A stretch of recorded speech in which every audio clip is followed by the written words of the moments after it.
Good afternoon or good evening. Welcome to the Comprehensive Plan Amendment public hearing, Thursday, March 10th at 6 p.m. I'll call the meeting to order. And I don't have absences at the moment that I'm aware of, but let's do a roll call because we do have some of our board members that are attending virtually. Good evening. Overman? Here. Cohen? Here. Hagan? Kemp? Here. Myers? Here. Smith? Here. White? Here. Thank you. You have a quorum? Excellent. Thank you very much. Welcome to the Board of County Commissioners Comprehensive Plan Amendment public hearing. The Board of County Commissioners will consider the adoption of proposed amendments to the future land use map and the text of the comprehensive plan. The board will also consider the related rezoning of the property that is a subject of a comprehensive plan amendment 2119. Now, I will request that the Planning Commission staff would introduce the first item on this evening's agenda, being A1 Hccpa 2120B. Good evening, Mark Hudson, Planning Commission staff. If HTV could bring up my PowerPoint.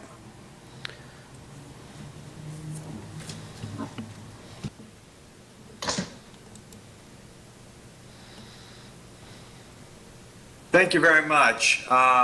As the chairman noted, I'm here this evening to present to you Hillsborough County CPA 21-20-B, which relates to the proposed property rights element for Hillsborough County. And this is, of course, a requirement of House Bill 59.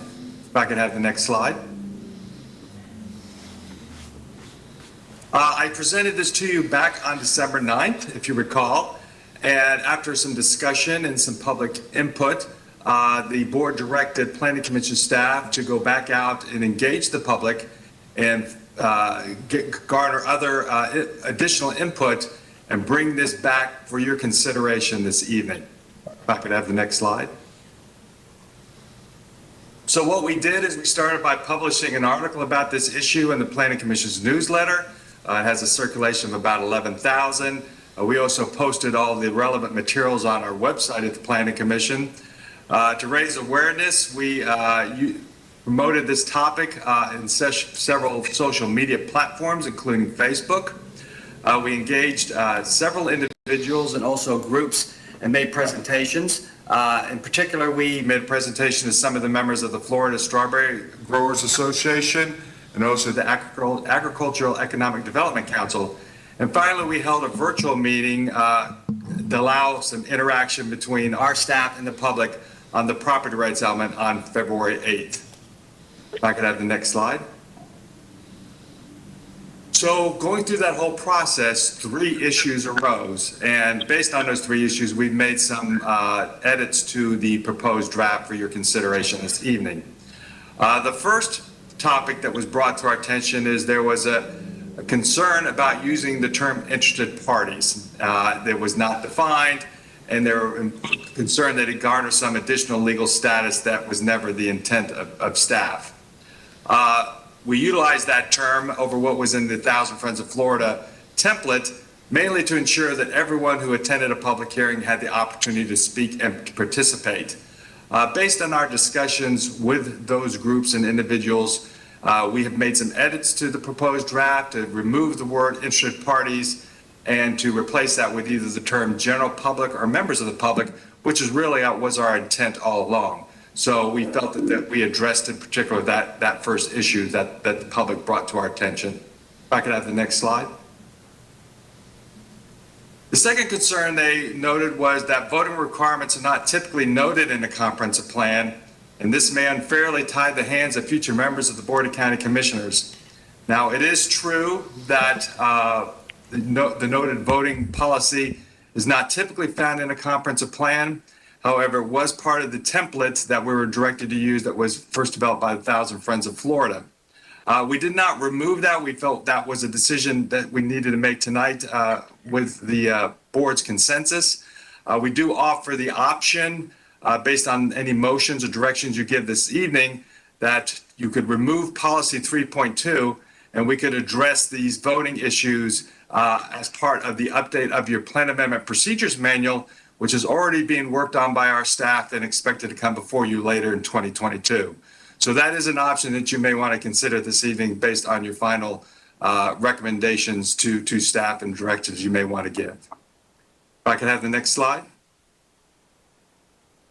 And finally, the public noted to us that they felt neighborhood meetings are a necessary burden to the applicant and duplicative of the required hearings before the Planning Commission and the Board of County Commissioners, and that no direction is currently given on how to conduct these meetings in the Plan Amendment Procedures Manual, which is true, and that was something that we are going to be working on during that update of that document. If we could have the next slide.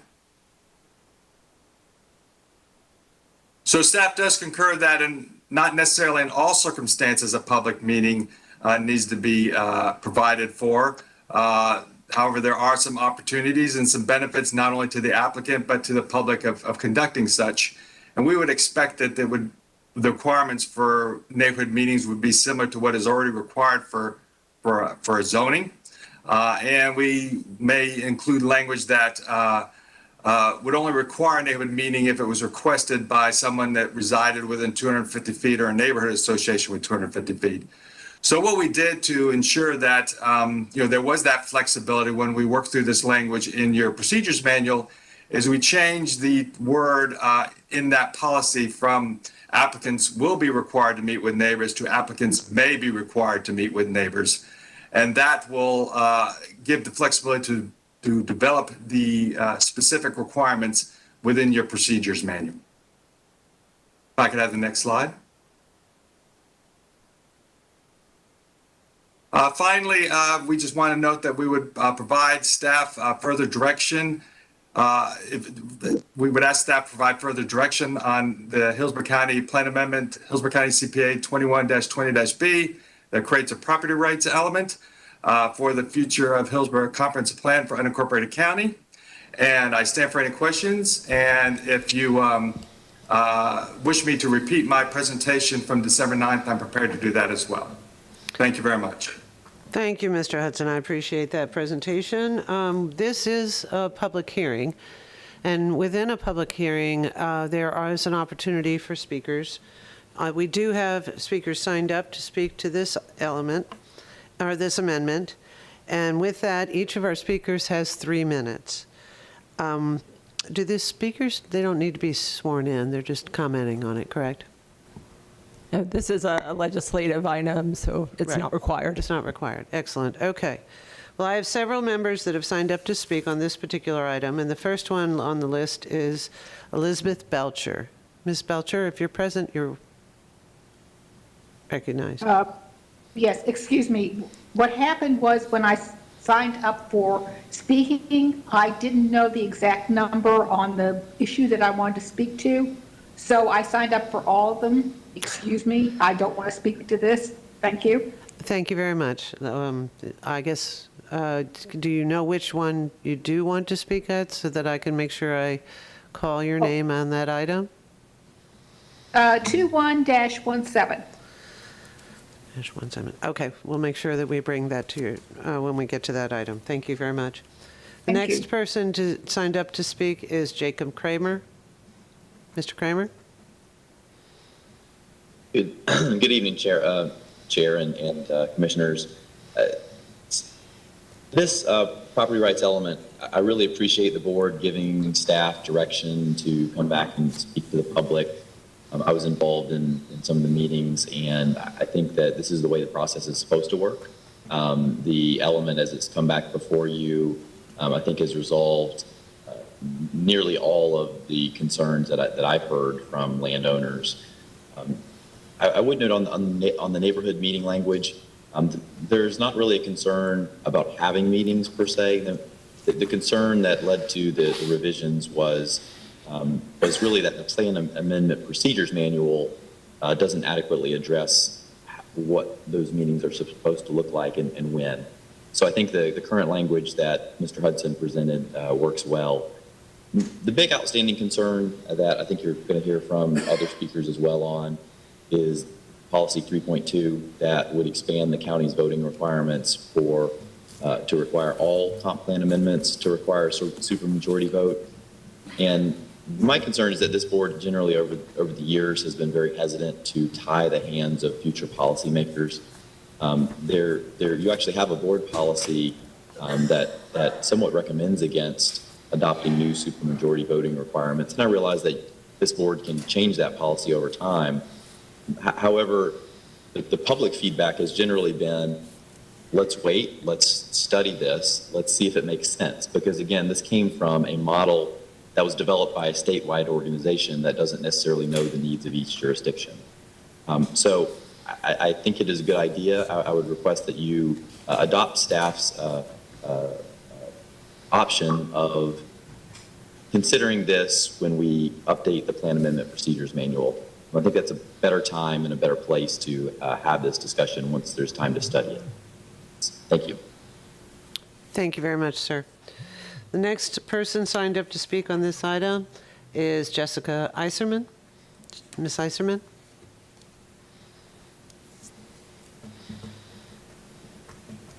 Madam Chair, I don't see Jessica on the line, and she is not present at Saunders. Okay, thank you very much. The next person just signed up to speak is Gordon Schiff. Is Gordon Schiff present? I see him online, so. Yes, I am. Hi. Good evening, Madam Chair and Commissioners.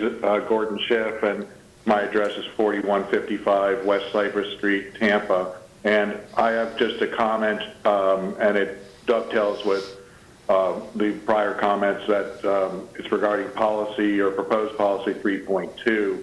And my comment is consistent with the option discussed in the staff report. I suggest proposed policy 3.2 be removed and that the substance be further studied and evaluated in the context of a subsequent update to the plan amendment procedures manual. And that's my comment, and that's consistent with the option proposed by staff in the report. Thank you very much, sir.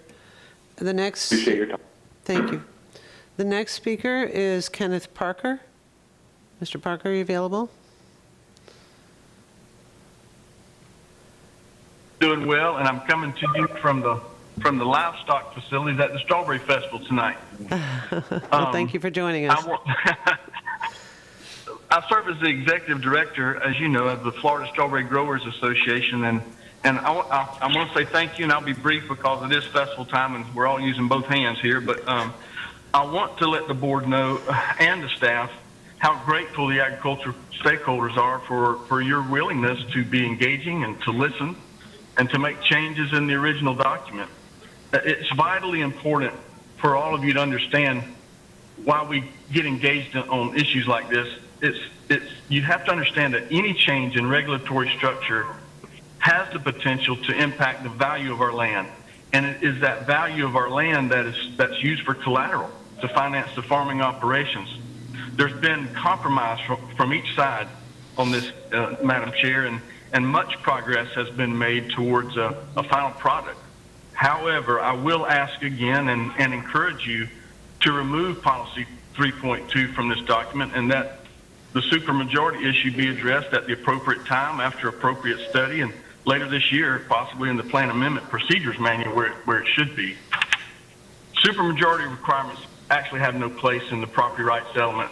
The current system is sufficient, and as Jake mentioned, tying the hands of future boards sets a bad precedent.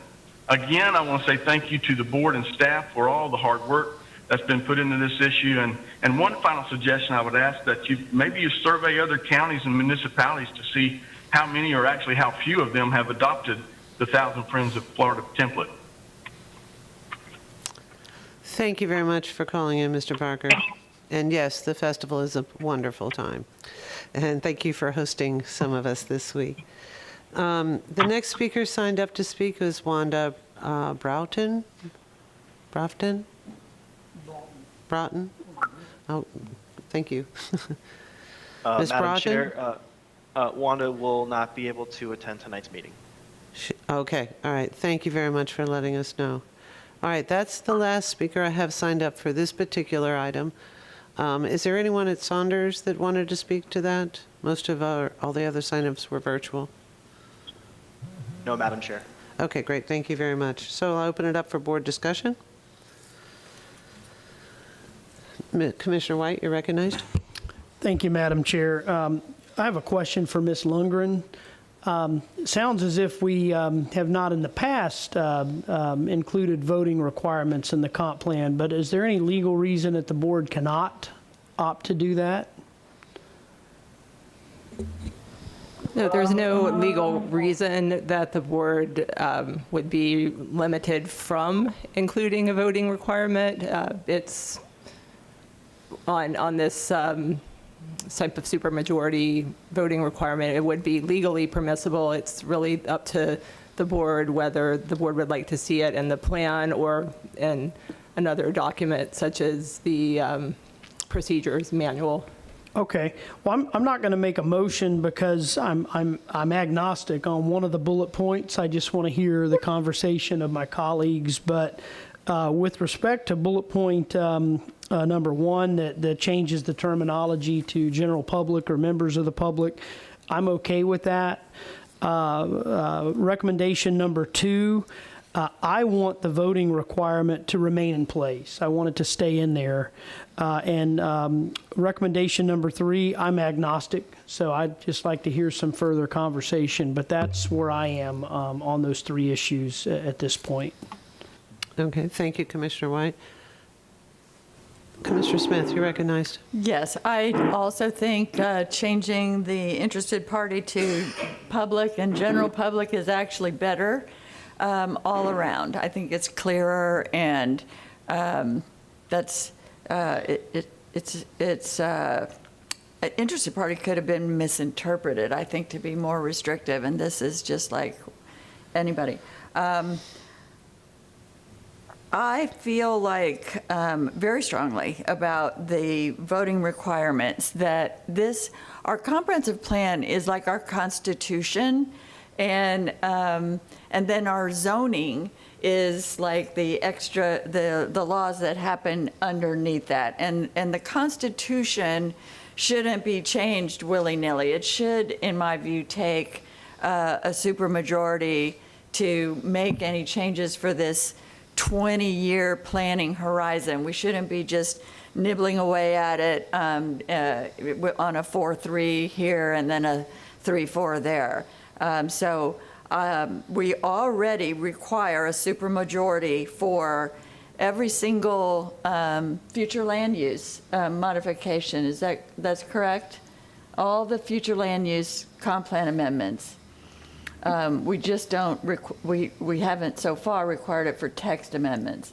Am I right? That's correct, with the exception of text amendments that affect certain small portions of the county that affect residential density. Those are required to have supermajority per the current procedures manual. Right. But otherwise, text amendments are not. Right. So we're already requiring a supermajority for, I think, the kind of comprehensive plan changes that the gentleman who spoke from the Strawberry Festival was most concerned about impacting their value. We're already requiring, as we should, a supermajority vote to make any of those changes to a specific parcel of land and how much density could be on it. The only thing left out is certain text amendments, and to my mind, those are the ones that really should require a supermajority more than anything, because those can impact the whole county. We're getting some background noise. Could communications assist us, please? Thank you. So anyway, that's all to say I am for making sure that we require a supermajority vote for any comprehensive plan changes. Whether it's here or in the procedures manual, but hey, we're here now. So if we can get a board consensus to keep that in there at this point, I would be for that. Can staff explained to me, the version that's in front of us, it has the language changed to public. I mean, I'm just trying to figure out of the 3 bullets, what changes are actually in front of us or which we would have to vote on, to be clear. The only change that you would have to make further direction on is concerning the policy 3.2 related to the voting. The other policies related to changing the terminology from interested party to general public or members of the public, that's already in your draft. And also the issue concerning neighborhood meetings or meeting with the neighbors of a map amendment. We changed the term from will to may, and we can address those specific guidelines of how and when that would occur in the procedures manual. So really the only thing that hasn't been addressed that would need your further direction is that policy 3.2 related to the voting requirements. Okay, so, and just to be clear, when we get around to neighborhood meetings in the procedures manual, I was a little surprised that they only had to, or they were only looking at something comparable in our zoning requirements that require 250 feet. That's not very far to go out for noticing, but I can be happy addressing that in the procedures manual. And so I'll make a motion to adopt what's in front of us with the direction that it includes the supermajority voting requirement. Second. We have a motion by Commissioner Smith, a second by Commissioner White. Commissioner Cohen, you're recognized. Thank you. And I was actually going to speak to the third issue that because I'm fine with the other two. I like the may. I think that it gives them the opportunity to flesh it out. That does belong in the procedures manual, I think, not necessarily in the comp plan itself. And it's something they can flesh out the rules in such a way that if it is required under one set of circumstances, not required under another, there can be some flexibility. So I'm going to support the motion. Okay, great. And the only comment I was going to make was to thank staff for reaching out to all of our communities that might be impacted by this. We delayed this reading and this adoption in order to make sure that we met with the agriculture community, and I just want to thank staff for actually doing that, and for the agriculture community to come out and to help us understand what those changes and recommendations would do. So with that, we have a motion by Commissioner Smith, a second by Commissioner White, and with that, we'll do a roll call vote. Overman? Yes. Cohen? Yes. Hagan? Oh, wait. I'm so sorry. Commissioner Kemp, your hand is raised. Did I miss you? Yes, can you hear me? I can hear you now. I can hear you now. I'm so sorry. Okay. Talked before. I wanted to say that I was supporting the down. I don't know how this will work. We're having difficulty hearing you. Can you speak up just a teeny bit? On two different. I'll just be in support of it all. And I'd like to revisit the 250 feet, but we can do that in the policy. Okay. So I have asked for a vote. We had a motion by Commissioner Smith.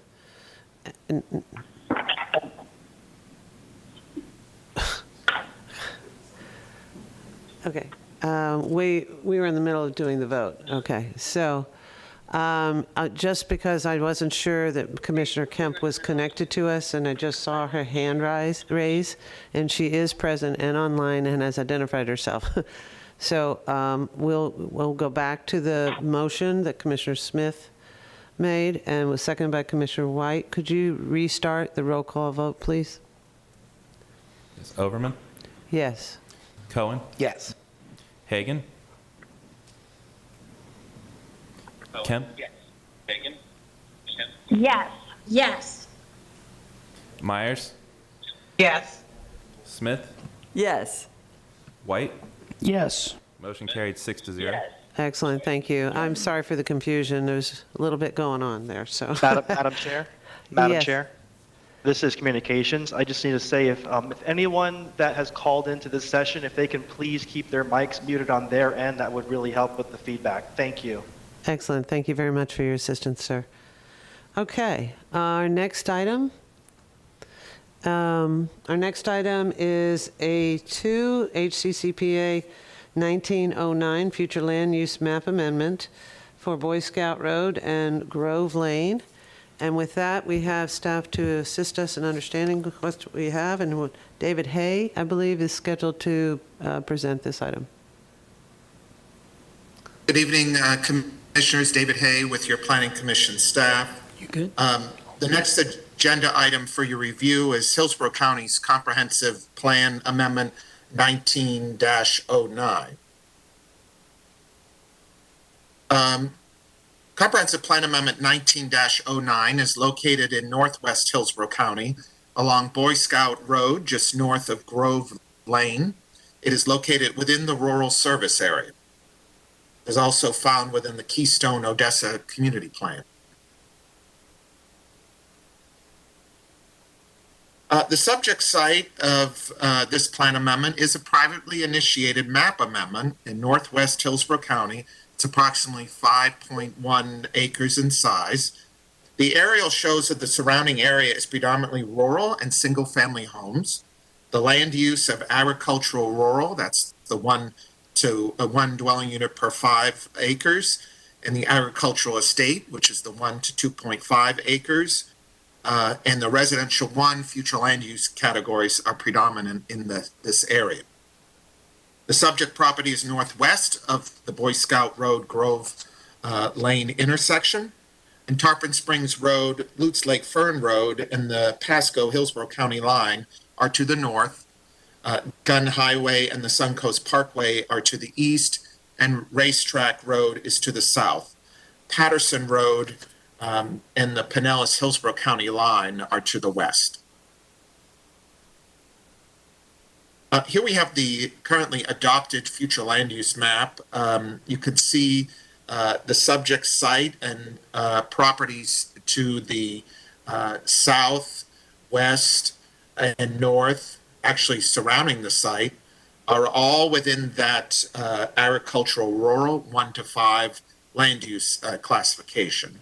A little bit to the south, we have the agricultural estate 1 to 5 in a suburban enclave. That's the Echo Lake development and the Lakeside Groves Estate development.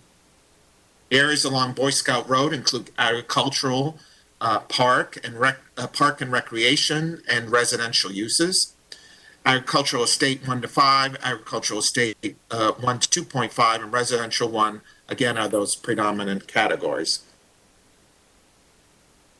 Here we have the proposed future land use map. It's kind of hard to see, but it would go to that agricultural estate 1 to 2.5, similar to in the suburban enclave to the south. It should be noted these hash lines are significant wetlands. It should also be noted that the property to the southwest is approved ELAP right here. Here we're going to take a little aerial tour around the site. Here's the subject site. We're looking south. You can see the suburban enclave to the south. This is roughly the location of the parcel. You can see the predominant pattern outside that suburban enclave is rural in nature. Again, here's the subject site on the left. Again, there's a farm across the street. Then we are looking north. You can see the farm across the street to the east. You have the suburban enclave to the south. And then you could see this wetland system kind of to the west and southwest of the subject site. And here we're kind of looking westward. You get a better view of that suburban enclave, the subdivision to the south of the site. This is the subject site here. Now we'll get down to ground level and take a tour. Here we're looking into the subject site from Boy Scout Boulevard, Road. Here we're now looking southeast from Boy Scout Road. The subject site is located on the right of the photo, so it would be over here. Now we move down Boy Scout Road for this next photo. We are looking southwest across Boy Scout Road. The subject site is behind the photographer, basically. And now we're looking northeast from Boy Scout Road to the farm that's across the street from the subject site. The subject site is out of frame on the left. All right, the currently adopted land use classifications of the agricultural rural 1 to 5 allows that one dwelling unit on the 5-acre site. There is wetlands on there, so there, and due to the restrictions under the Keystone Community Plan, the parcel could not be developed with the one dwelling unit because it doesn't meet the minimum upland acreage. The applicant is seeking that AE that would potentially allow up to 2. Again, the wetlands would impact that if it was approved. Also, there is some non-residential square footage that could be considered, but it is unlikely due to the commercial locational criteria under those categories. That final determination is through any future rezoning. The Planning Commission reviewed the comprehensive plan and found that the proposed map amendment request for the agricultural estate future land use category would be inconsistent with the adopted policy guidance within the comprehensive plan. Your Planning Commission found 2 main areas of inconsistency. Overall, the future land use element encourages new development in the rural area not to exceed the 1 unit to 5 acre desired rural development pattern, unless recognized as a planned village or suburban enclave. The subject site is not recognized as either of those. Also, the Keystone Odessa Community Plan seeks to preserve the rural character and is not supportive overall of increasing density within that community, above what was recognized during the adoption of the comprehensive plan and the following community plan. So based on those considerations, the Planning Commission does recommend to you this evening that Hccpa 1909 be found inconsistent with the future of Hillsborough Comprehensive Plan. And that concludes my presentation. Thank you. Thank you, Mr. Hay. I appreciate that. The applicant has 3 minutes to present, or the applicant's representative. Is the applicant present? Yes. Okay. Madam Chairman, Commissioners, can you hear me okay? Yes, you have 3 minutes, sir. Todd Pressman, 202nd Avenue South in St. Pete, Florida. Thank you for the time this evening. You're aware of the orientation of the site. Mr. Coppola is seeking 1 home on 5 acres. The Keystone Odessa plan, as you heard, does not recognize wetlands. The lot is virtually unbuildable. Can't build a single family home on it. It's like a taking of the property. The issue very simply is to increase the density to 1 unit per 2.5 acres. Very simple goal is 1 residential home on 5 acres. If it looks like 1 home on 5 acres and acts like 1 home on 5 acres and people driving by see it's 1 home on 5 acres, that's what it is. Planning Commission report says it does not result in a radical departure of the existing large lot, mostly rural character. Staff report tells you it would be in line with the development pattern. And as you can see, when you look at the lot sizes in the area, there are many smaller lot areas and 5 acres in the area, including 1 home less than 5 acres all the way to the north. So we don't consider this a precedent. It will not be a precedent as far as we understand. There have been other approvals like 051218, which allowed 49 lots at 10,000 square feet. The Planning Commission found it comparable. 050208, same thing. Single family mobile homes on 2.5 acre lots. Planning Commission found that comparable. And 5 lots at half acres, consistent also by the Planning Commission in the immediate area. There are folks in support. Here's 1 letter from Ann Winograd and from Horizon Homes, which they would look forward to this change and would consider very positive. and also an email from Mark and Shelley Postier in the area. It is a rural residential character, but one home on 5 acres will continue that, and varied lot sizes in a scattered development pattern is desired in this area. And Mr. Paul Coppola would like to make a few comments if he would be able to speak next for his 3 minutes, Madam Chair. Thank you for the opportunity to speak to the Board of Commissioners. I will try to keep my comments short. I was under the impression that we had 10 minutes total for our presentation. First, I'd like to briefly just address what came up during the Planning Commission was a lack of due diligence on my part when I had purchased the property back in 2004. This first screenshot you'll see it's indicated, this pulls from public records, where it says highlighted in yellow there, it's part of Citrus Green. And when I purchased the property, that's what I was under the impression that it was part of Citrus Green and that it was a buildable lot. I'm being taxed as a buildable lot and have been paying property tax as a buildable lot for the last almost 20 years. I recently became aware of the restriction when I tried to develop the land about 3 years ago. Next slide, please.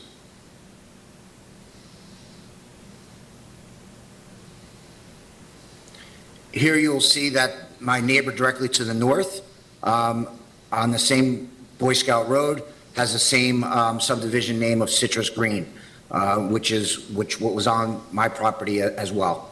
Next slide, please. Recently, about 3 years ago, when I did try to develop the land, all of a sudden it changed in the system that pulls from public records where it shows the subdivision now unplatted. But to address the due diligence issue that was raised at the Planning Commission, I was under the impression based on prior information. Next slide, please. This again shows that it's Citrus Green as well. Next slide, please. I had spoken to Ms. Adderhold several times. I'm sure she's going to speak here tonight. And she has stated that she is not opposed to one home on the property. I've spoken to her also today to try and come up with a resolution to this issue. I'm not asking to increase any density at all. I will be restricted to one residential unit on this property if it's changed to 1 per 2.5 AE zoning because of the wetlands. I won't get any density credits. There will be no change in density whatsoever. Next slide, please. Tony Garcia himself said at a previous meeting that we had that was postponed, logically to go to a 2.5 to allow, in this case, really would be only one dwelling unit because the wetlands density credit would not be applicable on this site. And again, Mrs. Adderhold stated that she's not opposed as well. I would like to just finally say that all comp plan amendments and zoning changes should be looked at in a vacuum. This is a unique comp plan amendment, is no different. This comp plan amendment does not increase density. The uniqueness of the property is distinguishable, and the Board of County Commissioners has the discretion to grant this comp plan amendment without setting any precedent that would pierce the community plan. As cited in Mr. Pressman's presentation, post-adoption of the Keystone Community Plan, thank you, sir. The county has granted other applications. Thank you, sir. Your time is up. You did have 3 minutes. Your time is up, though. Thank you, Madam Chair. Thank you very much for your presentation. Is there any other applicant, speaker available to speak to this item? Otherwise, I do have 2 individuals that have, from the public that have signed up to speak on this item. No other applicants? Okay. So with that, this is a public hearing, and we have 3 minutes identified for each speaker. I have 2 speakers signed up to speak to this item. The first being Barbara Adderhold. Ms. Adderhold, you're recognized. Good evening, Commissioners. Barbara Adderhold. First, I want to make sure you can hear me. I do. We can. Okay, very good. Northwest Hillsborough Keystone Odessa Community Plan. At the last general meeting of the Keystone Civic Association, there was a vote taken to support the Planning Commission's recommendation of being inconsistent with the comprehensive plan. It is true, we're not opposed to the one home, but what we are opposed to is changing the land use designation. This would increase the density. I know it's a small one, only one house, but according to the Planning Commission, it does more than that. I'm going to quote from the Planning Commission's report. Since the creation of the plan, there have been no plan amendments approved increasing residential density. The request to increase the residential density would be inconsistent with the overall vision of the community plan. If the request was approved, it could set a precedent, piercing the community plan, allowing similar requests in the future for larger areas, which would most likely be detrimental to the overall character and long-term vision of the community. You say yes to this one, how do you say no to the next one? Now, this thing has been continued since October. Actually, it's been continued since 2019, but nonetheless, it was in October. I heard from the applicant today, and he was willing to place a covenant on the property, but that could also set a precedent. And as I am told, it's not enforceable by the county. I don't know, it would be a private citizen, it would be with a civic association. I don't know which. Again, we've had 5 months to go over this, and it's last minute that the applicant came forward. The community plan was done in 2001. The applicant purchased the property in 2004, according to the property appraiser, 3 years after this plan was adopted. There were always known wetlands on the property. It's unfortunate that the applicant did not know this. And while I feel for the applicant and the position he's in, I cannot support the request, as this could set a precedent. And that's the only reason that even the Civic Association is against it. So I thank you very much. Thank you for your comments. The next person signed up to speak is Janice Manson-Hing. I got it right here. Thank you. Hi Okay, there. we need to, Ms. Adahol, could you mute your mic? Yes, yeah. Thank you very much. She's doing that. Okay. Ms. Manson? Yes, my name is Janice Manson-Hing. I reside at 16740 Worley Road, Lutz, Florida, since 2016. Good evening, Honorable Board of Commissioners. I am in support of Planning Commission's findings of inconsistent with the comprehensive plan. I support the Keystone Odessa community plan, and I do not want to see it pierced. My husband and I are retired 22-year law enforcement, and I am a KCA board director since 2018. We moved to the Keystone area specifically in retirement for the community plan, community protection, equine, and agricultural properties. Again, I am opposed to this plan amendment and support your staff's recommendation of being inconsistent with the comprehensive plan. I'm opposed to changing the land use designation. This would be an increase in density. So the Keystone Odessa Community Plan was adopted in 2001. That's 21 years. And the applicant purchased this property in 2004, according to the property appraiser's website. That's 3 years after this plan was adopted. There were known wetlands on the property. It's unfortunate that the applicant did not do his proper due diligence, which he stated prior. So I want to make it known, I do not think the Keystone Odessa Community Plan and the Keystone community should suffer. Please consider that this plan amendment sets a precedent, that it pierces our community plan, and please do not approve this plan amendment. Thank you. Thank you, ma'am. There doesn't appear to be any other speakers on our roster for this item. Are there any in the at the library? No, Madam Chair. Thank you very much. Now I'll open it up to board discussion. Commissioner White, you're recognized. Thank you. So I'll ask a question of staff, either Mr. Gormley or Ms. Lundgren. Is this lot essentially unbuildable? Is it not possible for the applicant to get one home on it as it stands today? As it stands today, based on the best information that we have, it is not buildable. The property, it's approximately a 5-acre parcel. It's zoned AR, which requires a 5-acre parcel, but 4/5 of that would need to be upland in normal circumstances. In the Keystone plan, all 5 acres needs to be upland. So there's the property appraiser's information is showing approximately 2.4 acres of wetlands. So in that configuration, it is not buildable. It can't meet the minimum lot size of the zoning district.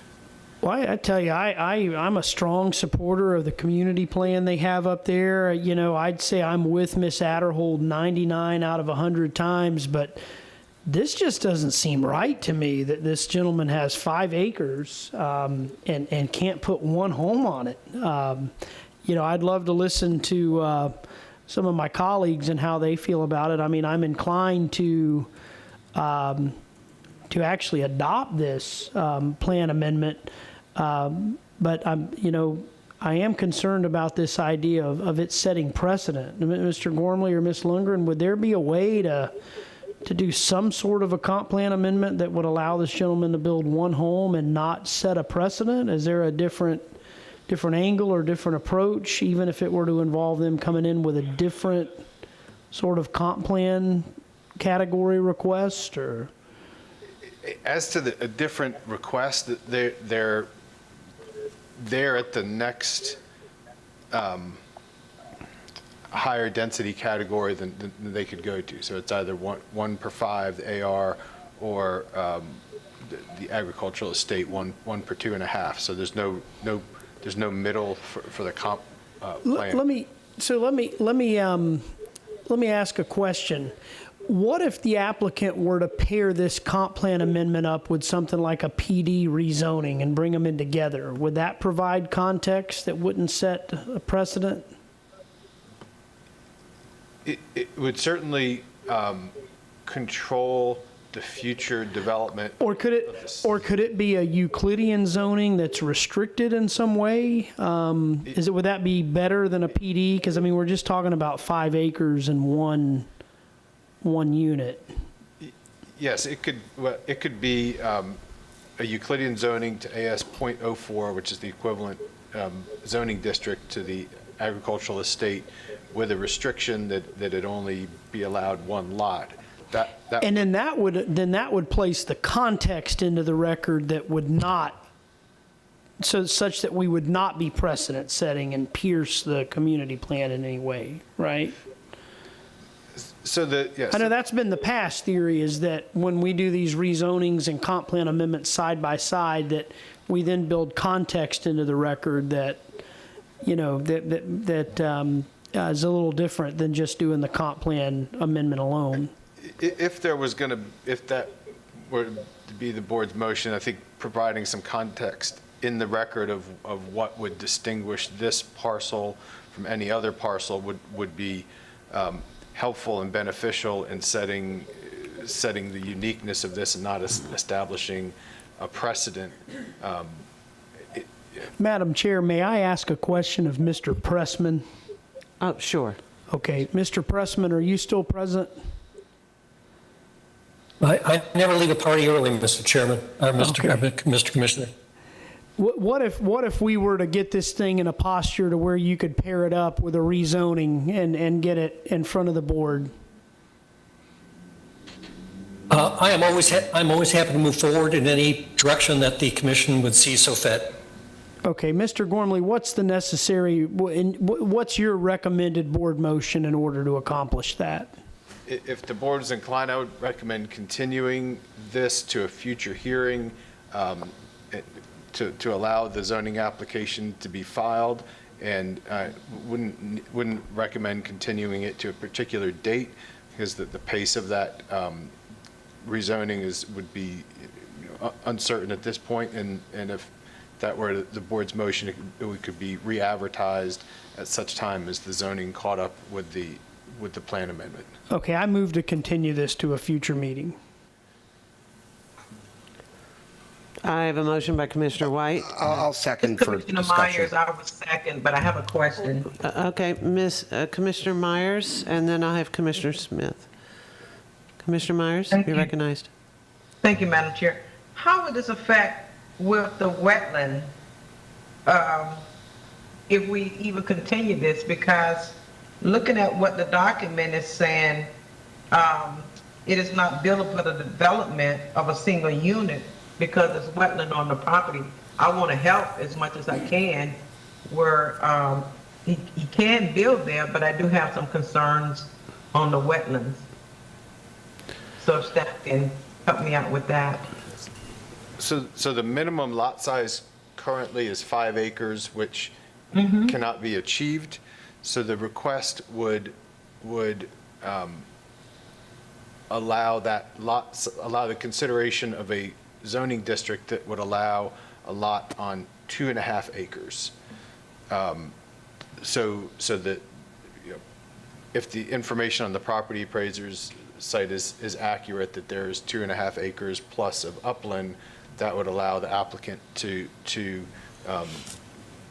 have a buildable lot that would meet the minimum upland lot size. So effectively, it's unbuildable today under the current comp plan and zoning designation. The requested comp plan category would allow a zoning district that would allow a smaller area of upland for the lot. Thank you for the answer to that question. Commissioner Smith, you're recognized. So, I mean, I feel for this gentleman, and I feel the pull of wanting to help him build a single house on 5 acres. I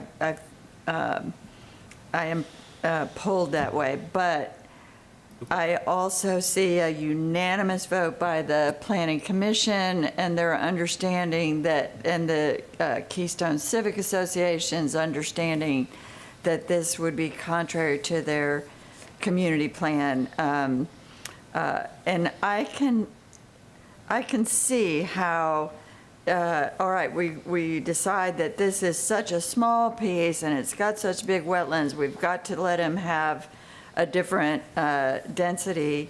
I can see how that could translate, especially in a community plan where they have, as the Ruskin community plan has, prohibited the use of wetland density credits for a reason, for several reasons. And so there would be other properties that would say, well, we're bumping up against this wetland density credit problem, so we need to have something contrary to the Keystone community plan because it's not working for us. So as sympathetic as I am to this, edge case, and it is, I think, an edge case, still, I'm going to stick with the community plan with the Planning Commission on this. Let me ask you this, Mr. Gormley. I'm sorry he got a house that's not, or a lot that's not buildable because it's got wetlands. I mean, I am kind of a mind to say, well, congratulations, you own a bunch of wetlands. I mean, I'm sorry, you can't build on the wetlands. You kind of bump up into that other area that the EPC regulates of saying, well, we can't build the kind of house we want or the kind of building we want because there's these wetland protections. So, well, I'm sorry, we have these protections, we have these community plans. That's the way it is, and there's some pretty good reasons for having it. Can he do other uses on his 5 acres besides build a house? Yes, it is an agricultural rural zoning, so there are other uses permitted there. It's certainly not commenting on the viability of this, but agricultural production uses, grazing animals would be permitted uses. So you're in a rural agricultural area, and you can do rural agricultural uses. That's where I'm at. And I remember I believe I was the one who asked for a continuance before, trying to split the baby before, and had everybody not happy with the continuance that has been going on for so long. I think it's time to put this out of its misery and let the landowner try to figure out either some other use for it, sell it to somebody else who can figure out a use for it, or work with the community to ask to change the Keystone community plan to accommodate and put in some kind of caveats or special regulations that would apply to lots under 5 acres and under encumbered by wetlands. That's another route to go. Work with the community to actually come up with a comp plan amendment that would be a change to the community plan that would allow this sort of thing in certain cases and wouldn't then set a precedent. So it's not a perfect, I don't see a perfect solution here, but that's where I fall. I'll be voting against a continuance and would vote for a denial. Commissioner Cohen, you're recognized. So this is really a difficult situation, and part of me is a little bit incredulous that we can't find some way to help this landowner through this and not pierce the community plan at the same time. There's a lot of facts in the record that distinguish this, but I'll tell you what really is concerning me is that the applicant showed some information tonight that he was under the impression, based on the official record, that he was saying he did do his due diligence, and that according to the official record, he thought he had the rights of the subdivision next door, and he showed us that. And I'm, I have to tell you, I was very reluctantly in the same place as Commissioner Smith, but now that little piece of information makes me feel like, at the very least, we've got to get to the bottom of what his expectations were legitimately when he bought the property. I mean, if they're, I don't even know what would be what we would do if it were a Scrivener's error, but that he was in fact relying on an official record that told him that he had an entitlement that he didn't have. So, I think I'm going to be in favor of the continuance, but I feel like there's got to be some way to build a record here that distinguishes this enough so that it can't be used as reliance to pierce the community plan later. I can't believe that with this little new piece that just came in tonight, that might not be the hook that he might be able to hang something on. And perhaps that would satisfy the neighborhood's concerns because of the uniqueness of the situation. I mean, I'd be pretty upset if I purchased the property and it said that it had one set of entitlements, and I come to find out later that it's something different. And certainly, I think understand the pull here, or maybe the mixed feelings on this. So, if this application is continued, we'll work to identify something to the board to demonstrate the uniqueness or unique facts of this situation. I think that point you raised, Commissioner Cohen, is a very salient one, and there may be others that will help narrow the field down to this is a pretty unique situation and wouldn't set a precedent for similar ones because they don't have similar fact sets. And we'll identify that to the best of our ability when it comes back, if the continuance is granted. Commissioner White, you're recognized, and then I do have a comment too. Thank you. So just a couple of things to have on the record tonight, and it's a couple of things I want to understand before this comes to a vote. The applicant has enough uplands to accommodate the footprint of a residential home, right? That's pretty well established.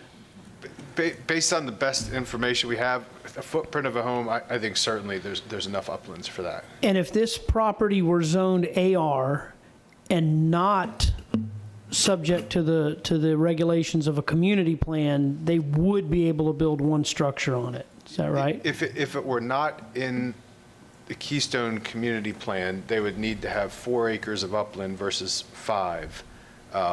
For buildable lots in ag areas, 4/5 of the lot needs to be upland. It's not. I don't think we have enough information to know whether there's 4 acres of upland there or not. We know there's some wetlands, but we don't know the full extent of them. Okay, but certainly they'd be able to, certainly it would be appropriate, though, in an area outside of the community plan that's 5 acres in size, to have the 1 unit per 2.5 acre designation. Is that right?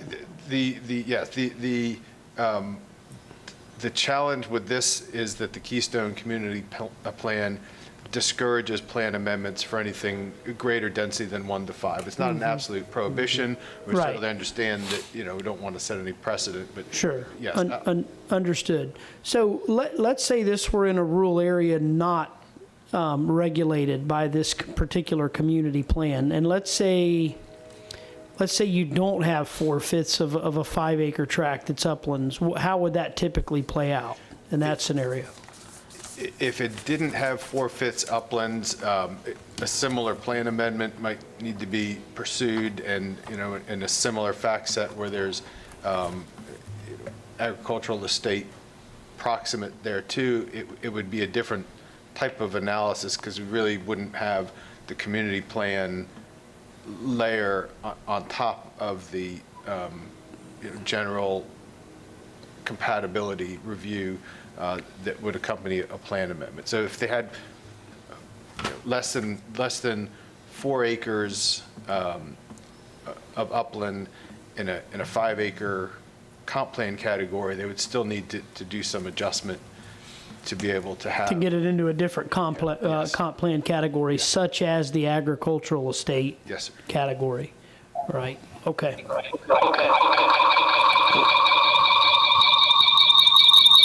Communications, help us out here, please. Thank you. And I hear all of you. I hear the applicant, and I understand the community's concern in looking to protect its community plan. I get it. And to Commissioner Cohen's point, it did appear as though at one point in time it looked like a buildable lot in the way it was described, as it was part of that land community, or that did have entitlements.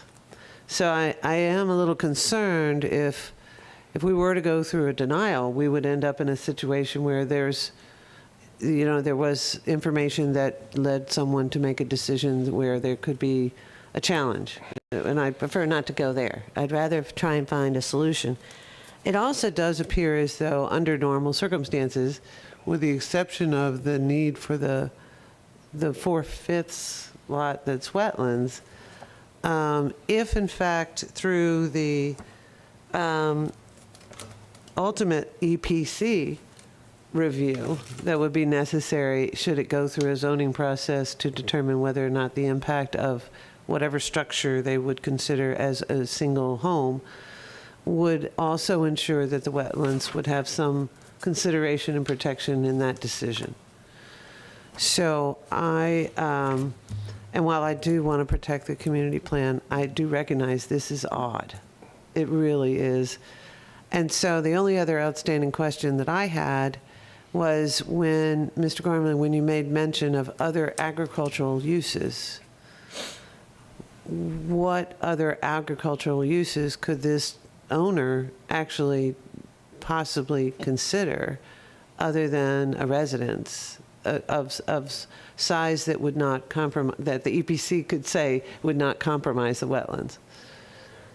And by saying that, I was describing the uses that are allowed in the AR district that don't necessarily have that lot size limitation. Right. I'm not, the parcel is fairly small. It's got a lot of road frontage, so I wasn't trying to suggest that it's actually a viable ag site, but there are other uses in the AR. What I was trying to communicate is that there are other uses that are allowed in the AR zoning district other than residences that would be permissible and wouldn't be constrained by the size of the uplands. Okay, and so during the previous planning commission meetings regarding this, were those other agricultural uses, advised and under consideration by the owner and the applicant?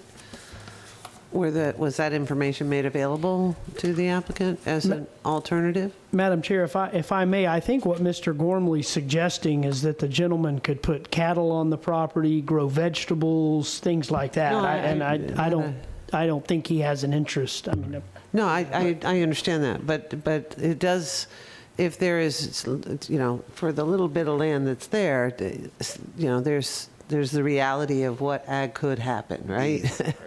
I could grow tomatoes on a corner, but that's about it, right? So, yeah, vegetable stand, is that something that would be allowed? So I'm just trying to get an understanding of what other options this applicant might have if in the continuance with a companion zoning could provide an opportunity to protect the community plan and allow the kind of home structure that would not impact the wetlands, or would at least have conditions in the zoning application that would protect the wetlands in accordance to EPC guidelines and recommendations. Yes, we could certainly have that conversation with the applicant of the other uses.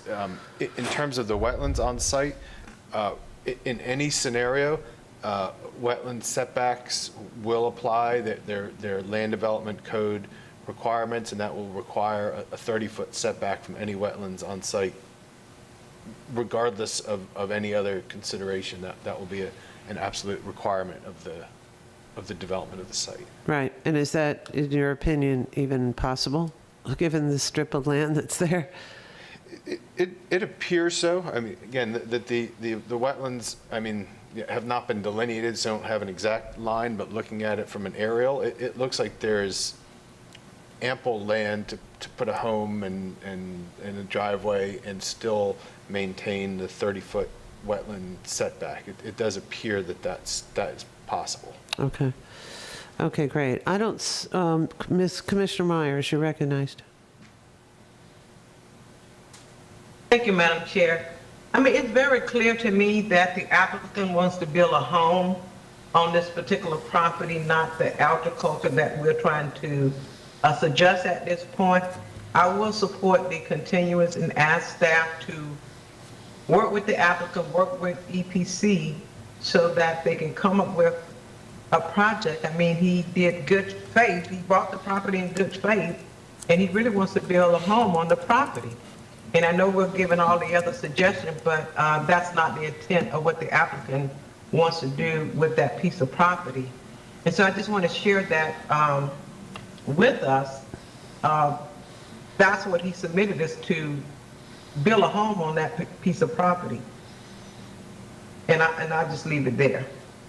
Thank you, Madam Chair. All right, excellent, excellent. Seeing no other comments at this point, we can take a roll call vote. Oh, actually, we do have, I'm sorry. Yeah, we do, we're fine, we're fine.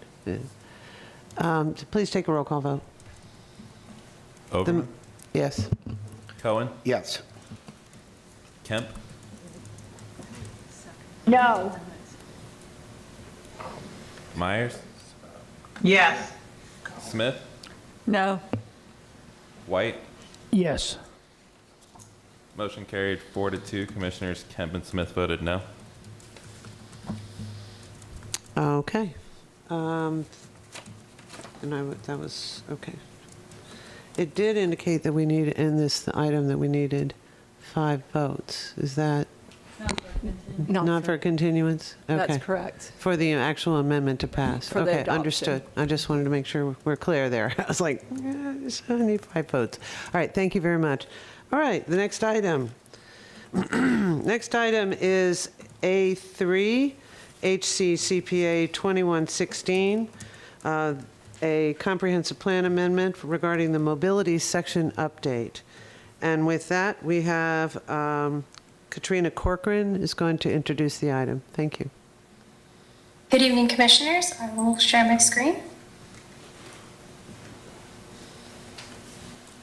Oh, I apologize, it's the wrong slide. One moment. Good evening, Commissioners. My name is Katrina Corcoran, Planning Commission staff. I'm here tonight to present the Hillsborough County Comprehensive Plan, Hccpa 2116, Mobility Section Text Amendment. Some background: the mobility section is currently adopted as the transportation element of the comprehensive plan. It was last significantly updated in 2008, and it is part of the community and built environment chapter of the comprehensive plan. This language was developed via a very collaborative process with working group members, including staff from Plan Hillsborough, Hillsborough County, HART, and other staff based on topic area.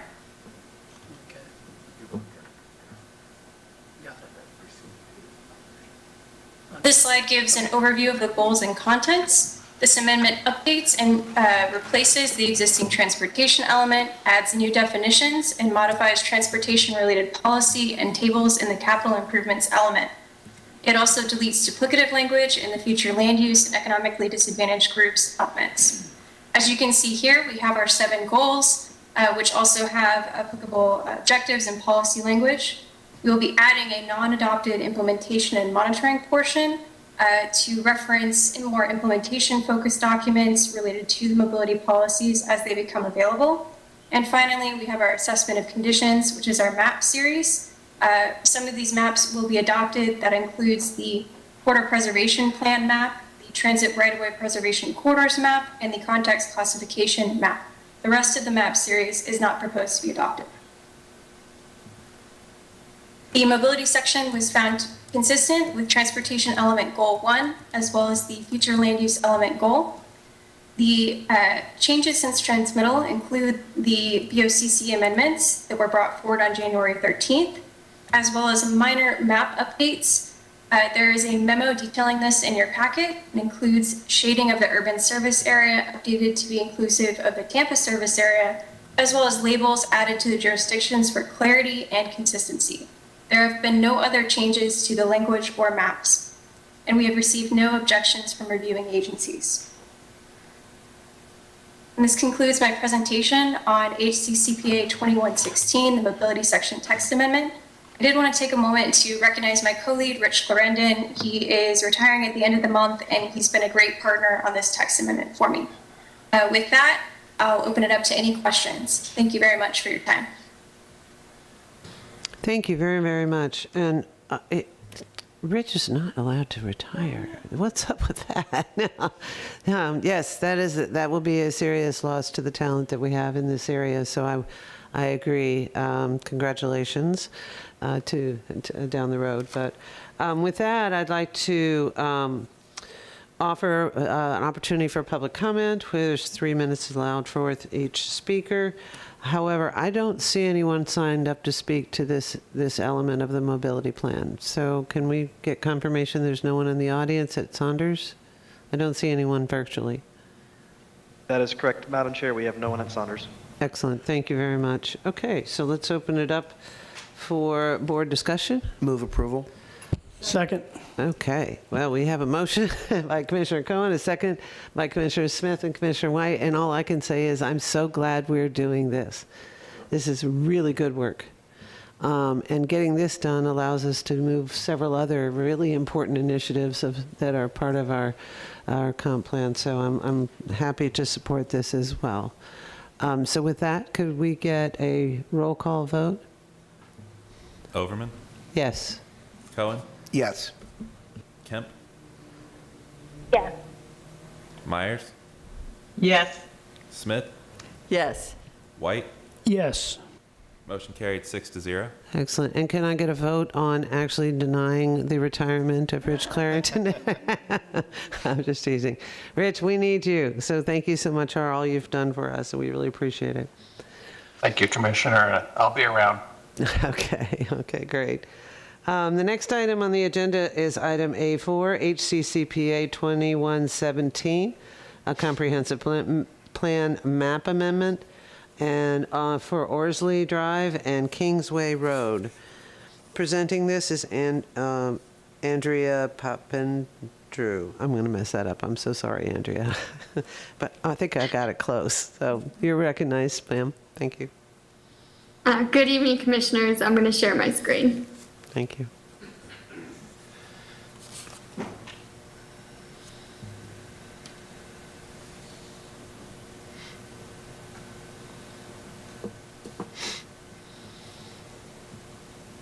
Good evening, Commissioners. Andrea Papandreou, Planning Commission staff, presenting Hccpa 21-17, Orsley Drive and Kingsway Road.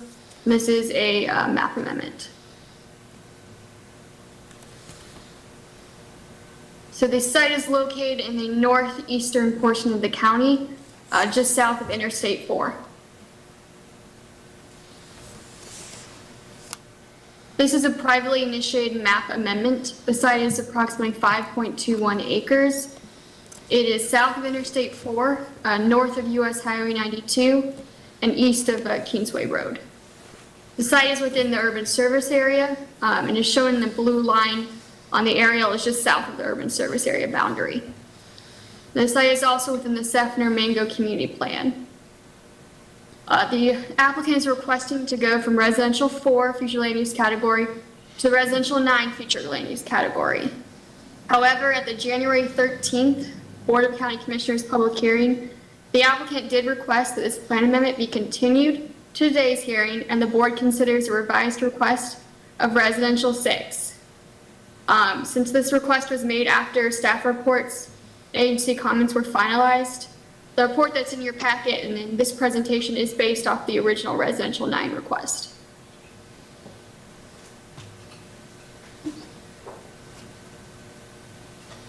The adopted future land use category is residential 4. Residential 4 surrounds the site to the east, west, and south. North across Interstate 4 is the agricultural estate 1 and 2.5, residential 1, and residential 2 future land use categories. The original proposed request was to move to the residential 9 future land use category.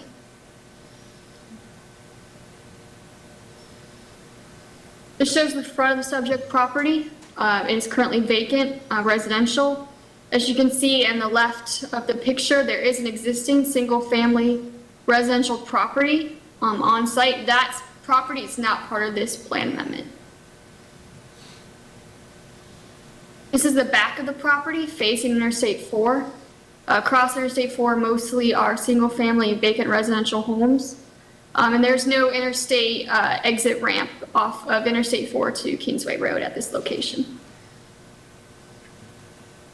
This is the edge of the property facing west towards North Kingsway Road. Across Kingsway Road are mostly single-family residential, vacant residential, and some public institutional land. Immediately south of the site, across Orsley Drive, is single-family homes. And then the east, looking down on Orsley Drive, is again single-family and vacant residential properties. So the residential 4 future land use category would allow up to 20 dwelling units on site and a maximum intensity of a 0.25 FAR. Moving to the residential 9 future land use category would increase the density to 46 dwelling units and increase the intensity to a 0.50 FAR. The maximum square footage for both categories would remain the same, up to 175,000 square feet. And any non-residential development over 0.35 FAR in the residential 9 future land use category must be for office or residential support uses and not retail. If approved, the change would allow consideration of urban scale neighborhood commercial uses.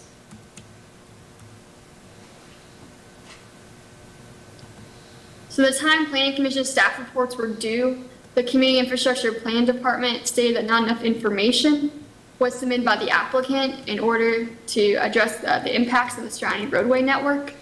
Since that time, the applicant has turned in a revised analysis, and the Community Infrastructure Plan Department has stated that it's deemed sufficient. Besides that, there are no other objections from any review agencies. Planning Commission staff is finding this plan amendment to be inconsistent with the goals, objectives, and policies of the future land use element. The adopted future land use categories for this area are suitable for low residential development with a suburban or semi-rural development character. The area is not transitioning to a medium or higher density development pattern. There is no trend of any development with a higher density than residential 4 in the immediate surrounding area. Policy 1.4, Objective 12-1, requires that new developments be designed to be compatible with the surrounding community and the character of neighborhoods. So while a change to the residential 9 future land use category would promote growth in the urban service area, it would not facilitate a gradual transition of land use categories and densities within the area. Objective 16 in its policies focus on protecting existing neighborhoods and communities by restricting incompatible land uses. A land use change from 4 dwelling units an acre to 9 dwelling units an acre would result in lot sizes and densities that are incompatible with immediately surrounding properties. And then per Objective 18, community plan policies will apply in guiding the development of the community. This site is located within the Seffner Mango Community Plan. Goal 2, Strategy 8 of that plan seeks to support infill development and redevelopment within the urban service area while providing for compatibility with existing uses. The development potential for the site would allow infill development, but it would not provide a density and intensity that's compatible with existing surrounding properties. So the site does not meet the intent of the Seffner Mango Community Plan. Planning Commission found Hccpa 21-17 inconsistent with the goals, objectives, and policies of the future of Hillsborough Comprehensive Plan for unincorporated Hillsborough County. That concludes my presentation for Hccpa 21-17. I'm available for any questions. Thank you. Thank you very much for your presentation. This is a plan amendment, and the applicant has 3 minutes to make a presentation. Is the applicant representative present? Yes, Chairman and Commissioners Todd Pressman, I'm going to share my screen. Can you all see that, please? Yes, we can. You may Thank proceed. you. You're recognized. Thank you very much, Madam Chair. So there is one major consideration that drives this site, and that it abuts I-4. And the location of the site here is located literally abutting the roadway. These are a couple of views of what controls this site. It is 24/7, 365, constant loud noise, odor, and lights. 129,000 vehicles per day. Kingsway itself has 3,900 average trips per day. This request, which we've reduced to R6, 6 units per acre from 9 units per acre, would provide a great buffer to the existing residential here. Now, we are proposing Res 6. This area is all Res 4. That's a good step-down function that typically you find. But what is really difficult to understand is while the Planning Commission does get it right most of the times, they do not include any consideration about the impacts of Interstate 4 in their consideration. When you look through the report, there's nothing that completes or includes the major consideration of what's driving the site. This is the existing land use pattern, the surrounding development pattern. There's no review or inclusion of Interstate 4. This is their analysis and impact. There's absolutely nothing about Interstate 4, which is the major land use activity in the immediate area. When we look at gradual transitions of intensities between uses, between this use and the residential to the immediate south, it is a creation of like uses. It is complementary. They mitigate adverse impacts by reducing impacts of the I-4 to the other community. Again, and policy 16.2 specifically talks about gradual transitions of intensities and control of specific land uses, which this absolutely does, as I showed you, from the intensity of I-4 to the other residential abutting or adjacent next door. We are in the urban series, abutting or adjacent next door. We are in the urban series, certain level development, as which we are in, and we will operate within the USA. In terms of compatibility, the height will be similar, scale will be very similar, mass will be similar, bulk will be similar, traffic, circulation, lighting, noise, and odor will certainly be reduced because of the development. Goal 2 under housing is to provide ample housing supply with different levels and to meet current projected housing needs. This does support infill development or redevelopment within the urban service area. So in summary, it's not a great difference between what is current in the area and proposed in terms of square footage, size, and use, particularly that we've reduced this to an R6, 6 units per acre. Again, the most significant land use factor was not considered in the analysis. Mr. President. Just many comp plan policies, and we appreciate your consideration. Thank you very much, Madam Chair and Commissioners. Thank you. Thank you very much. Are there any other applicants that want to speak to this before? Okay.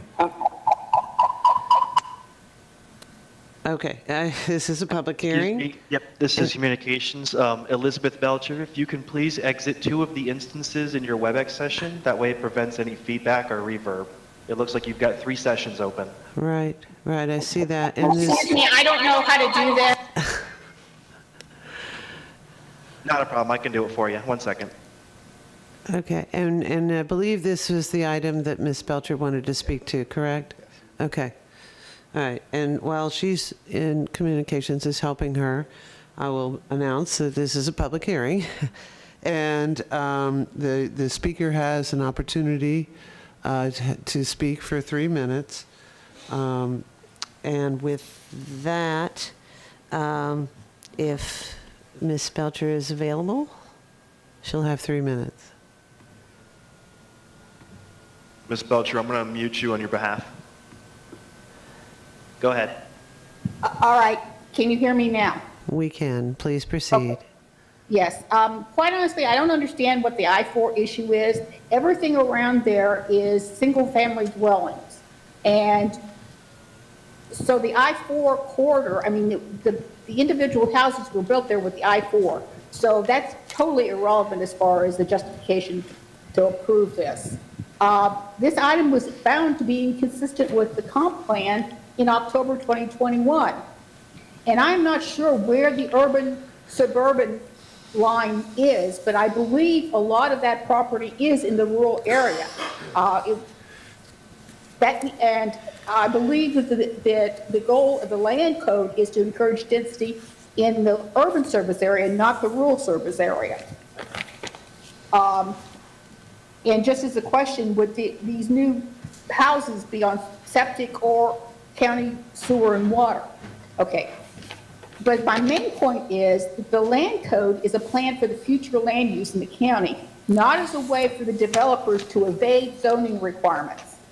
I would like to remind the VOCC of the classic example of allowing changes in the land code benefiting only one piece of property, the Walmart fiasco on Lumsden and Bloomingdale.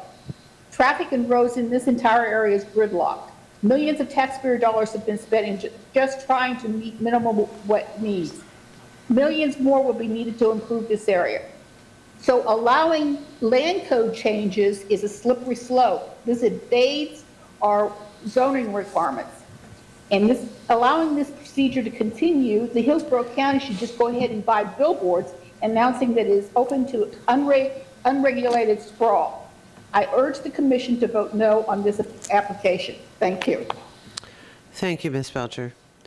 We don't have anybody else that's signed up to speak to this item, so I'll open it up for board discussion. Commissioner Smith, you're recognized.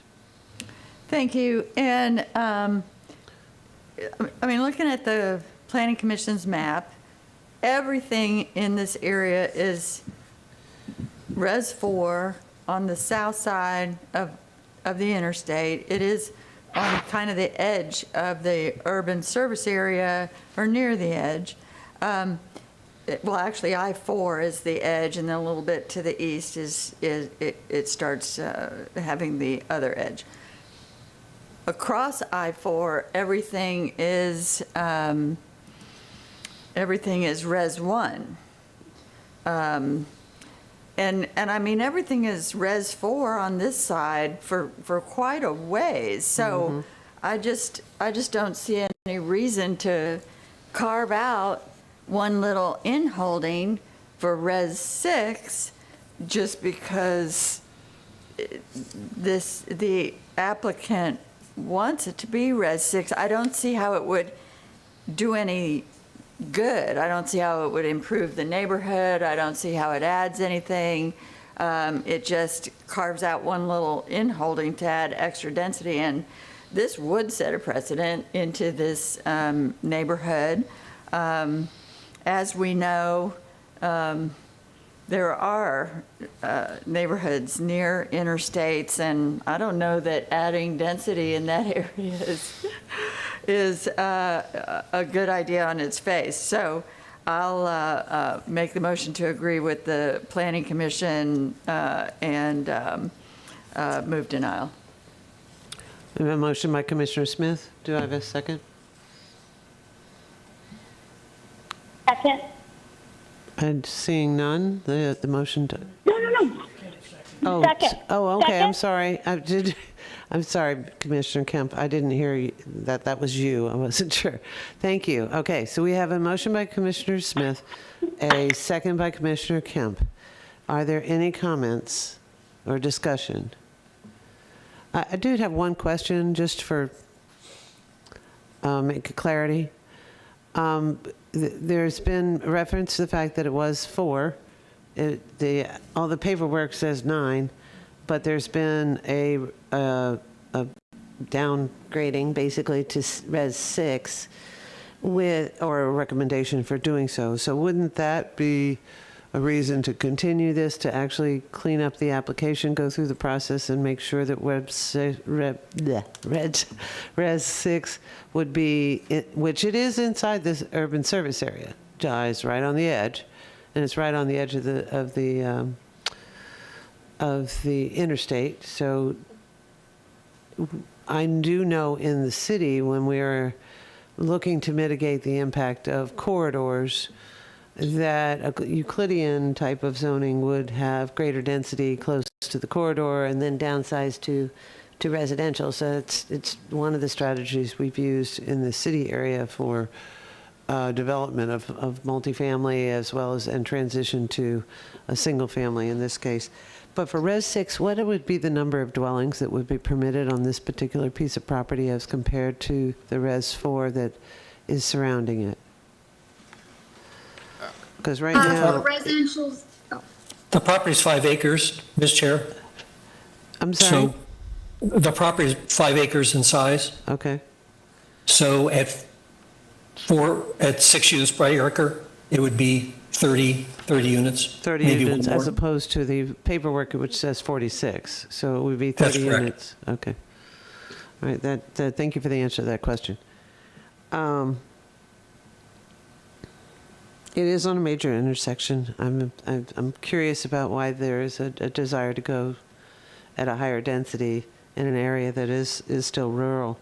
I'm also curious about whether, given the fact that it is inside the urban service area, if there would even be a way of providing urban services at that location. It is right on the edge, and it's right along the interstate, so I'm not sure. Are all of the surrounding properties actually served with our water system and wastewater system in that area, and would be required to do so?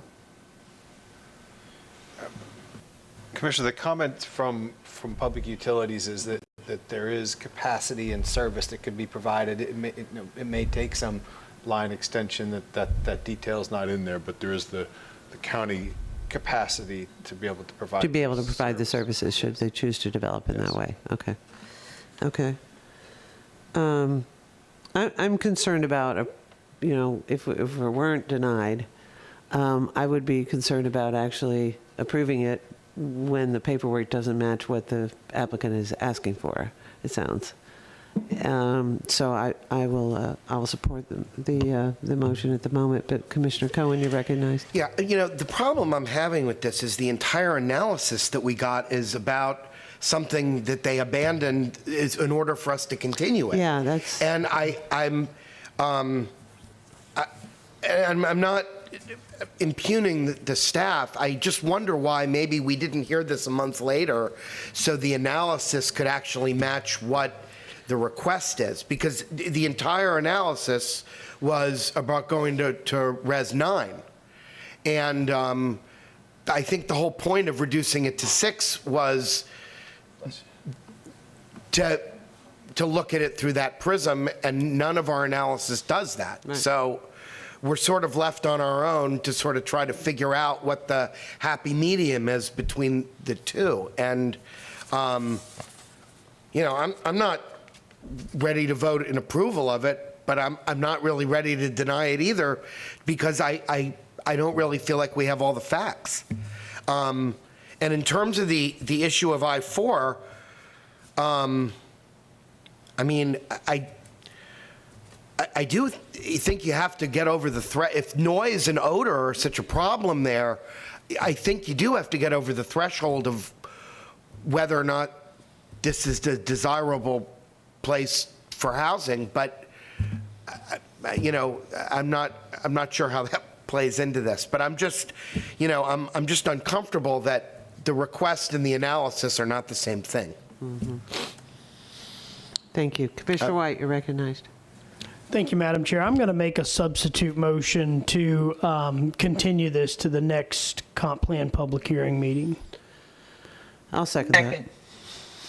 Mr. Gormley may want to put a date and time into the record. Oh, I can't. Yeah, I guess I could. And I think you may want to get, is the intent of the continuance to have the application actually be formally amended and be given the review as a Res 6 request? Vetted correctly. Yeah. I support that, yes. So maybe the motion pertains more to a cycle then, more so than a meeting. Is that, what do you recommend, Mr. Gormley? I believe continuing it to a next cycle would be appropriate for that, and I'll ask if Mr. Hay has a different perspective, but it seems like it would take some supplementation of the application and review.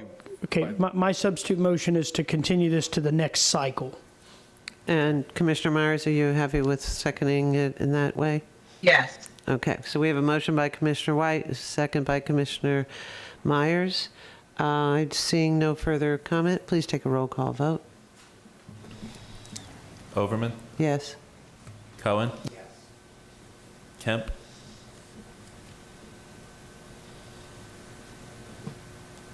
Commissioner Kemp? I see her there. Yes. Okay, got her. Myers? Yes. Smith? Yes. White? Yes. Motion carried 6-0. Okay, thank you. Thank you, Commissioners. Thank you. All right, so that takes us to item A5, Hccpa 2119, a future land use map change. This is a comprehensive plan amendment as well for State Road 60 and Mulrennan Road. And with that, we have, sorry, I missed that item. Good evening, Commissioners. Krista Unica Kelly Mills. is making that presentation, so go right ahead. Thank you. Good evening, Commissioners. Unica Mills, Planning Commission staff. I'll be making the presentation for Hccpa 2119. So, thank you. State Road 60 and Mulrennan Road.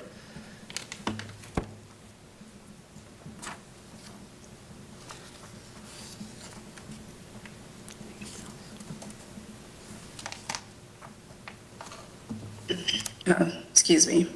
Let me back to the beginning of the presentation. Okay. This site is located within the eastern portion of Hillsborough County. The request is a privately initiated request. small in scale on approximately 13 acres. It's located within the urban service area. It is not located within an adopted community planning area, but it is within what's considered the Brandon-Valrico area. More specifically, the site is located on the southwest intersection of State Road 60 and Mulrennan Road. And the request before you this evening is to change the future land use designation from residential 4 and residential 9 to residential 20. Here is an aerial of the site. To give you some context, State Route 60 runs along the northern portion of the site.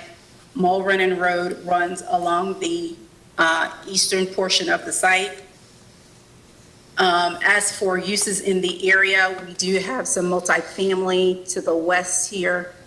Further south, we have some single family scattered uses to the south. There is a mobile home park on the east side of Mulrennan Road. And then we have some non-residential uses right at the intersection of State Route 60 and Mulrennan here.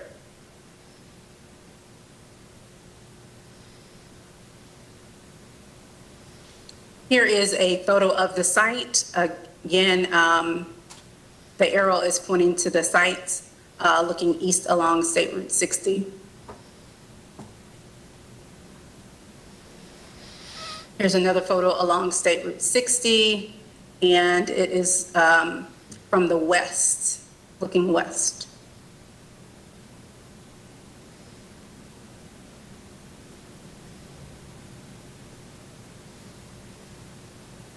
And here is a photo looking south along Mulrennan, right at the intersection of Mulrennan and State Route 60.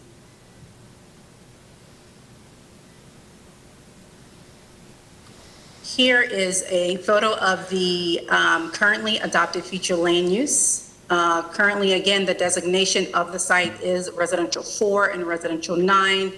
Other future land use designations within the area include office commercial 20, in the red on the north side of State Route 60. There is a presence already of existing residential 20 to the west, and there's residential 6 to the east side of Mulrennan Road. As for the proposed future land use, again, the applicant is requesting to change the future land use designation to residential 20. I would also like to bring to your attention, there was a recently approved plan amendment, CPA 2101, that's directly south of the proposed plan amendment. That was approved for residential 20.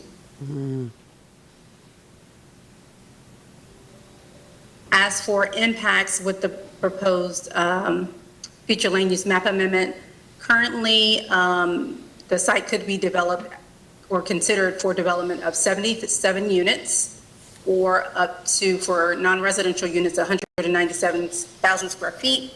If the amendment were to be approved, the site could be developed out at 268 units, or over 438,000 square feet of non-residential entitlements. So basically, the impact would increase both the residential density as well as the non-residential entitlements on the site.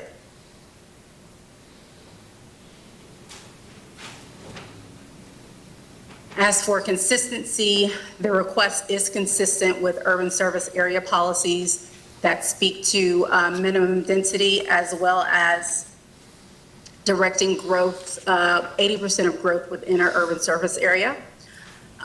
This request is also consistent with our neighborhood protection policies, which direct, development to be compatible, as well as directs uses to provide a transition. It also directs development to provide buffering and screening mechanisms. Additionally, the request is consistent with the Objective 12, which speaks to the provision of public facilities, specifically transportation facilities. I did want to make note that There was one objection originally from the Community and Infrastructure Planning Department. The applicant on the onset did not turn in a sufficient transportation analysis, but since that time, the applicant did turn in a transportation analysis, and the Community and Infrastructure Planning Department is here if you have any further questions regarding their comments. And based on those considerations, Planning Commission recommends that Hccpa be found consistent with the goals, objectives, and policies of the future of Hillsborough Comprehensive Plan. I'm here if you have any questions. Thank you. Thank you, Ms. Mills. I appreciate that. This plan amendment actually has a corresponding or related rezoning.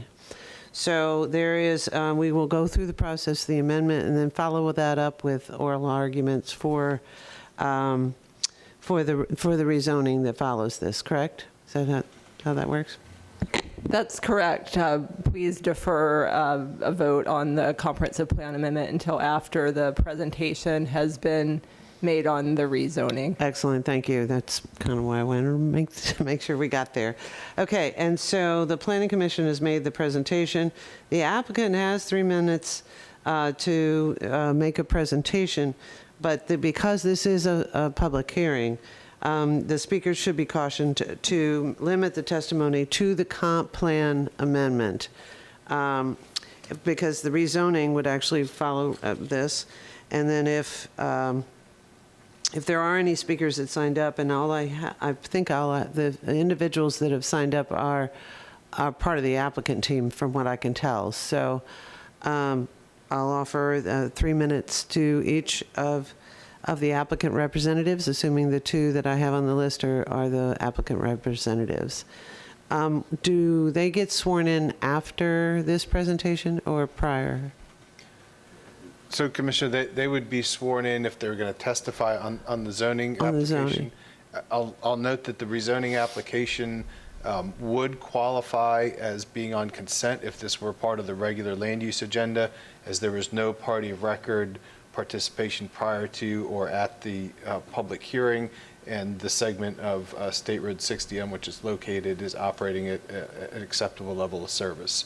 So I understand that the applicant is here to speak to the zoning if desired, but doesn't have an affirmative desire to do so if that's the board's will. Okay, excellent. Thank you very much for that explanation. With that, I'll introduce allow the applicant to speak. I have 2 individuals signed up. It's Mark Gohausen and Michael Yates that are on the list. So I'm assuming they're the applicants. They are.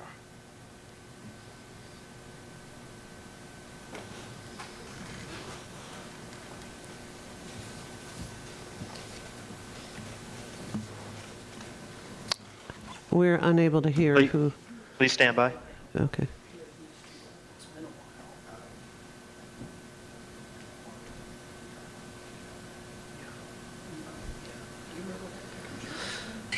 Good evening. My name is Sarah Case. I'm with Next Level Planning and Permitting. My address is 6700 South Florida Avenue, and that is in Lakeland, Florida. I am here representing the owner, which is Ebla Capital, and online virtually we have Michael Yates, who is our transportation consultant, and representatives from the Trilogy Group. And present with me in the library is our civil engineer, J.D. Alsabah. So as Ms. Mills explained and went through the whole process with you, our land use amendment is for a small scale, 13.41 acres, located at the southwest quadrant of State Road 60 and Mulrennan Road, within the State Road 60 overlay district. Our request for land use amendment is to R20, that would allow up to 20 units per acre, consistent with what is to our southwest and to the south, recently approved. The site, being located on a major commercial corridor, has a variety of mixed uses. We're surrounded by high-density residential and intense non-residential uses. In fact, to the east is a 900-plus mobile home park development, and to the southwest is an existing apartment complex with close to 400 units, and an additional 50 were recently approved. Here's the updated land use amendment map with the approval to the proposed. You can see that there's the R20 to the southwest side. As indicated by staff, we do have support of all the departments, and in October we did receive approval from on a planning commission hearing. We're in agreement with the staff report and with staff's findings, and we respectfully ask for consideration of approval this evening. And I'll stand for any questions. Thank you. If there's another member of your applicant team that would like to speak, you have 3 minutes.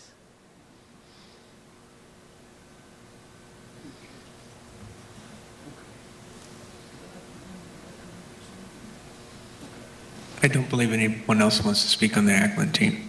Okay. All right. With that, well, since there's no rebuttal at this point, we will then move on to the oral argument part of this, although it was positioned well for going to consent. And if there is no one here to speak on the rezoning, I'll recognize Mr. Moreta. Commissioners, Brian Grady's going to make the presentation. The item would otherwise be on consent, but he will introduce the item for Development Services. Thank you. Excellent. Thank you very much.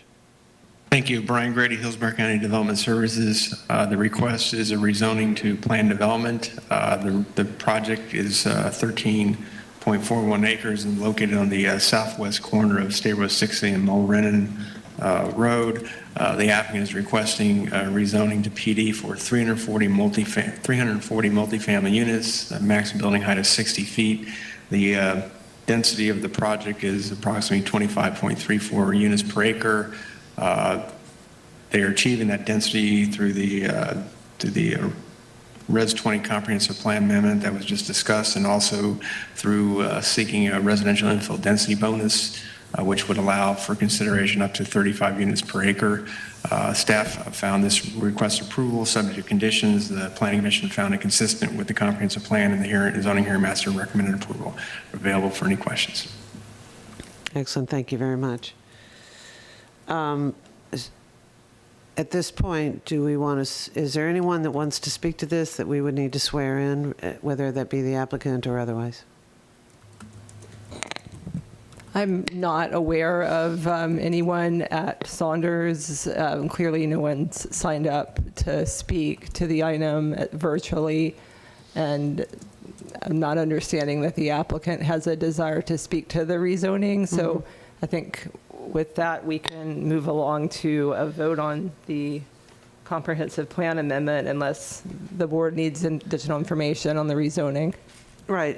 The only thing we would have is a planning commission presentation as well as the zoning hearing master's summary. Yes, which if that's the board's pleasure to skip both of those, it's as this item is qualified for consent, it would be within the normal process to not have either of those read, but if the board would like, we can provide them.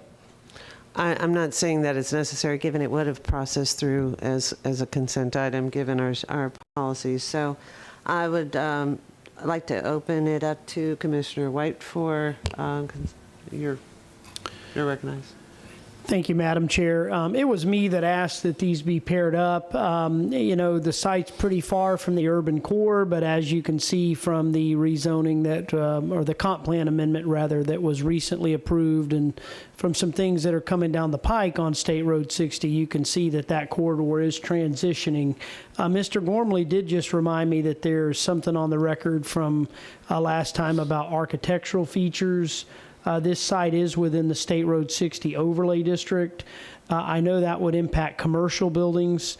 I can't recall off the top of my head whether or not a multifamily structures such as this one would be impacted by that overlay district. But I just wanted to see if the applicant or anyone has any information on architectural features. Yes, Commissioners, the State Road 60 overlay wouldn't drive some architectural features, but we have had discussions with the applicant and have prepared some architectural conditions that would govern the design of the structures. And I asked Mr. Grady to read those into the record, and we have conferred with the applicant on these architectural design conditions, and they're in agreement. Yes, Commissioners, I can read those into the record. The condition would read as follows: the proposed multifamily use shall have a residential character. At a minimum, the facade shall have the following features. A pitched roof shall have a pitch of at least 4 to 12. On flat roofs, the buildings shall have a cornice embellishment or trim consistent with architectural style, at least 12 inches high, and extrude at least 2 inches from the base of the walls. B, front and side facade shall be architecturally finished and cladded in brick, stucco, cementatious plank siding, or vinyl wood siding. Paint shall not be considered an architectural finish. C, windows shall include at least one of the following: a trim consistent with the architectural style, cementitious trim board, stucco, mutants, shutters, or awnings. And D, an open-air stair tower with geolam treatment / finish shall be permitted consistent with the architectural style of the building. And again, as stated by Mr. Gormley, these have been reviewed and discussed with the applicant, and the applicant is agreeable to these additional restrictions. And the applicant's here if you'd like him to confirm that on the record. Yeah, I don't have any questions. I'll just say in general, I think that this is something we should think about more with multifamily developments. Certainly, developers realize the density necessary to add those sorts of features that add to the character of the community. So I'm happy. Ms. Lundgren, we need separate motions on the comp plan amendment and the rezoning, correct? Yes, and I would ask that the board first take the vote on the comprehensive plan amendment, followed by the rezoning. Okay, and I'll move for approval of the comp plan amendment. Okay, we have a motion by Commissioner White, a second by Commissioner Smith. Any other comments? Seeing or hearing none? We can then vote on that and then bring back the zoning for a separate vote, correct? Okay, excellent. Please take a roll call. Overman? Yes. Cohen? Yes. Kemp? Yes. Myers? Yes. Smith? Yes. White?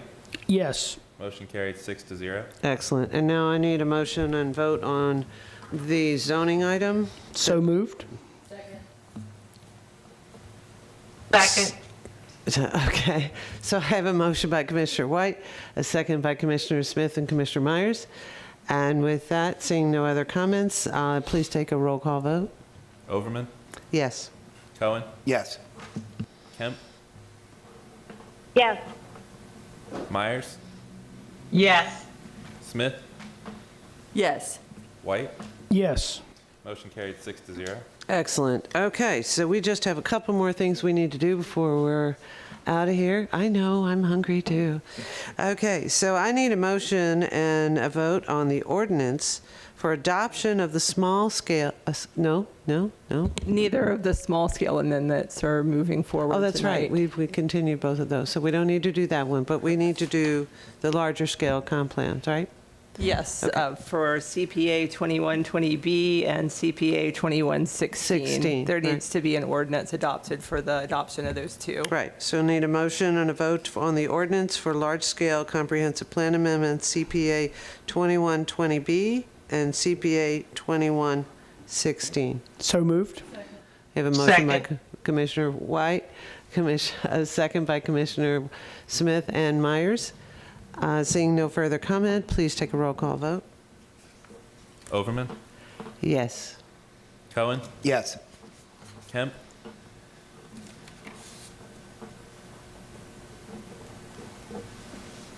Commissioner Kemp? We may have lost, no, she's still there. We got one. So that's 5. Yeah. Myers? Yes. Smith? Yes. White? Yes. Commissioner Kemp, are you on the line? I do not see Commissioner Kemp's phone. I see something, but I don't see. Motion carried 5-0. She's still muted, so she can't respond anyway. So, okay, great. Thank you, everyone. Meeting adjourned. Thank you. I had to sell it on the way here, so I was like, I gotta do that because I didn't eat enough lunch to get all the way through tonight. All right, we're out. Thank you. Thank you, you too. Take care. Thank you. We got a full day of meetings tomorrow, so.